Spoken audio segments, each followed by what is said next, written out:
Hi friends, இது எங்கள் கிராமத்தில் அம்மா வீடு. இது நல்லா பெரிய வீடாக இருக்கும். நல்லா பழைய வீடு தான், ஆனால் பெரிய வீடாக நல்லா இருக்கும். ஃப்ரீயாக நல்லா காற்றோட்டமாக இருக்கும். நாங்கள் எல்லாருமே எங்கள் அக்கா பசங்க, அக்கா மருமக, அக்கா பேரன்மாரு, எங்கள் அக்காவுடைய ஹஸ்பண்டு, நாங்கள் எல்லாருமே அந்த வீட்டுக்கு போயிருந்தோம். வருஷத்துக்கு ஒரு டைம் போவோம் எல்லோரும். அங்கே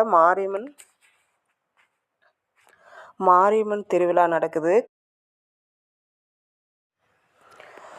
திருவிழா நடக்கும். நாங்கள் போவோம். அங்கே ஆட்டம் பாட்டம், அப்புறம் என்னது ஆர்கெஸ்ட்ரா, நையாண்டி, அப்புறம் சாமி எடுப்பாங்க, தேர் இழுப்பாங்க.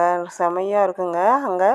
அதனால் நாங்கள் எல்லாம் ஒன்றா போயிட்டு, அம்மா வீட்டில் அப்பா அம்மா இருந்தாங்க, இப்போ இல்லை. இப்போ அண்ணாவுக்கு அந்த வீடு ரொம்ப பெருசாக இருக்குதுன்னு நாங்கள் இவ்வளோ கூட்டம் போனால் செமையாக இருக்கும் அந்த வீட்டுக்கு அழகே கூட்டமாக போகிறது தான் நல்லாயிருக்கும். இப்போ அண்ணா இருக்குது. நல்லா என்ஜாய் பண்ணிகிட்டு இருப்போம். இதுதாங்க பாசன்றது. எல்லா உறவுகளும் ஒன்றா சேர்ந்து நம்ம சந்தோஷமாக பார்க்குறோங்களா, அதாங்க நல்லாயிருக்கும், செமையாக இருக்கும். ஓகே ஃப்ரெண்ட்ஸ், பிடிச்சிருந்தா லைக் பண்ணுங்கள், கமெண்ட் பண்ணுங்கள்.